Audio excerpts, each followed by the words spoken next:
Salam sejahtera Malaysia. Selamat pagi tuan-tuan dan puan-puan yang dihormati sekalian. Hari ini seperti biasa kita menghantar lagi anak ke sekolah. Perkara yang paling saya gembira buat, walaupun bangun pagi tapi saya gembira dapat hantar anak ke sekolah. Bagaimana dengan anda? Adakah anda juga menghantar anak hari ini, ataupun ada orang yang lain yang hantar? Okey, teruskan. Ini berita terbaru ya, berita terbaru. Ini bukti bahawa kerajaan perpaduan pimpinan Datuk Seri Anwar Ibrahim adalah kerajaan terbaik pernah ada. Jauh melebihi Muhyiddin Yassin punya zaman. Pentingan PAS itulah di dalam kerajaan. Tak apa-apa mereka buat dalam kerajaan. Jauh melebihi apa yang dilakukan oleh Najib Razak. Tak apa-apa yang dibuat sampai Najib terpaksa meringkuk dalam penjara sekarang. Lebih baik daripada Mahathir. Tak apa-apa Mahathir buat sampai Batu Putih sekarang ini dalam siasatan RCI. Jadi apa yang Datuk Seri Anwar buat, ini memang hebat lah. Ini memang hebat.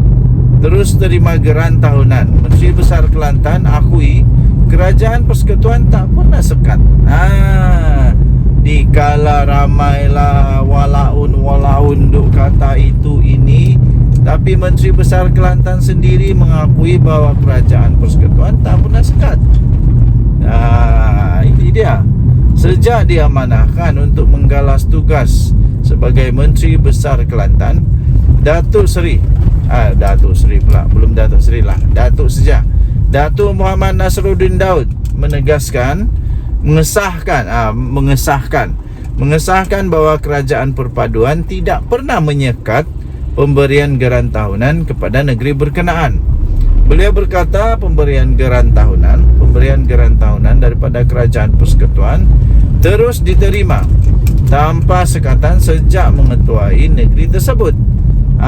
Jadi kenapa walaun duk marah sangat? Tak ada lah disekat ke, tidak ada peruntukan daripada kerajaan persekutuan. Ini diakui sendiri oleh MB Kelantan. Kalau tidak percaya, pergilah tanya MB Kelantan. Beliau berkata, sejak saya diamanahkan menjadi Menteri Besar, geran tidak pernah disekat, katanya, seperti yang dilaporkan oleh BH. Inilah hebatnya Perdana Menteri Datuk Seri Anwar Ibrahim.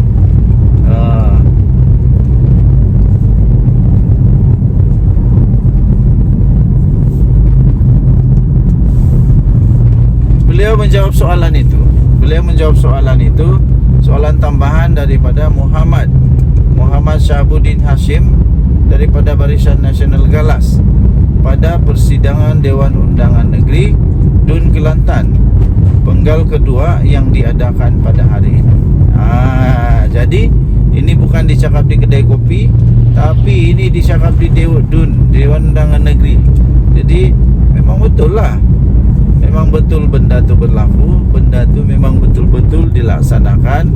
Jadi harap-harap para walaun, para pemfitnah, janganlah terus memfitnah kerajaan perpaduan, kata itu ini, yang mana kerajaan perpaduan tetap melakukan yang terbaik untuk rakyat.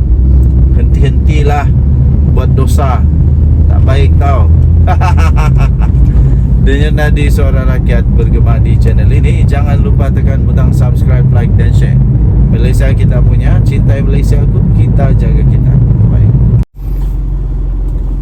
Salam sejahtera Malaysia. Selamat pagi tuan-tuan dan puan-puan yang dihormati sekalian. Kali ini giliran Syed Saddiq pula. Syed Saddiq pula terkantoi kali ini.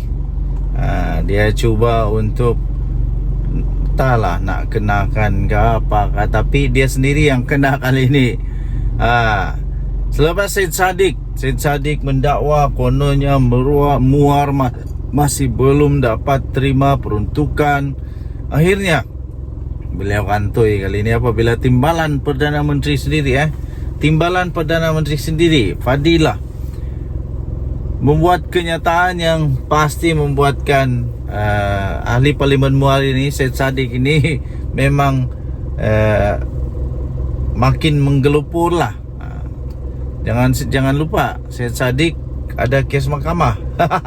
Syed Saddiq ada kes mahkamah dan sudah kalah, kalau saya silap tu sudah kalah. Jadi pun boleh sudah mau sudah dekat-dekat sudah jadi ini dekat-dekat sudah jadi banduan. Dakwaan ahli parlimen Syed Saddiq Syed Abdul Rahman bahawa kawasannya masih belum menerima sebarang peruntukan akhirnya mengundang reaksi daripada Timbalan Perdana Menteri Datuk Seri Fadillah Yusof. Fadillah yang juga adalah Menteri Peralihan Tenaga dan Transformasi Air berkata, Kerajaan Persekutuan sudah pun meluluskan peruntukan sebanyak 2.7 juta untuk kawasan dia. Jumlah itu jelasnya bagi pelaksanaan 60 projek atau program untuk kawasan Parlimen Muar di antara Januari hingga semalam. Woi, banyak ni sehingga sekarang dah bulan berapa ni? Bulan Jun. Bulan Jun sudah 60 projek pun. Aduh. Syed Saddiq. Ini sudah 60 projek ni. Sehubungan itu beliau menegaskan tidak timbul isu Parlimen Muar tidak mendapat sebarang peruntukan atau isu politik balas dendam untuk menekan pengundi seperti yang didakwa oleh Syed Saddiq. Peruntukan sebanyak 2.7 juta bagi pelaksanaan meliputi 60 projek atau program itu termasuklah 9 projek naik taraf dan baik pulih masjid dengan kos sebanyak 741,000 serta 18 projek mesra rakyat dengan kos sebanyak RM800,000. Justru dengan dana sebanyak itu, ia cukup membuktikan kerajaan perpaduan tidak pernah pun mengabaikan penduduk di mana-mana kawasan parlimen, termasuklah di Parlimen Muar. Jelasnya dalam kenyataan hari ini. Semalam Syed Saddiq dilapor media bahawa mendakwa kononnya kawasannya itu masih belum lagi menerima sebarang peruntukan. Walaupun sudah 8 bulan perkara itu dibincangkan.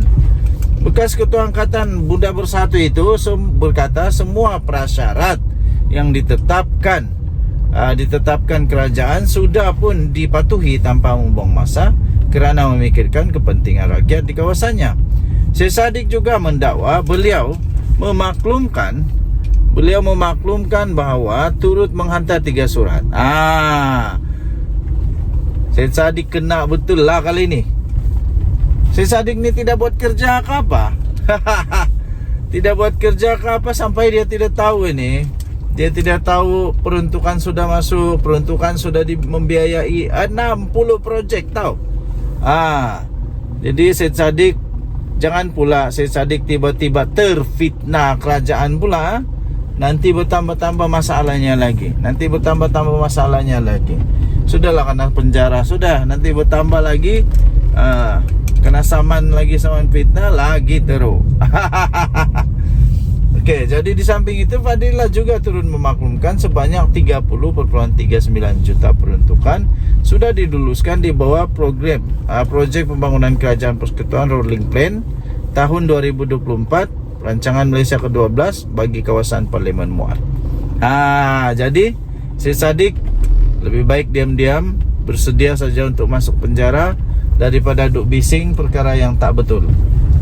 Ini sudah dibuktikan sendiri oleh Timbalan Perdana Menteri. Denyut nadi Suara Rakyat bergema di channel ini. Jangan lupa tekan butang subscribe, like dan share. Bye-bye.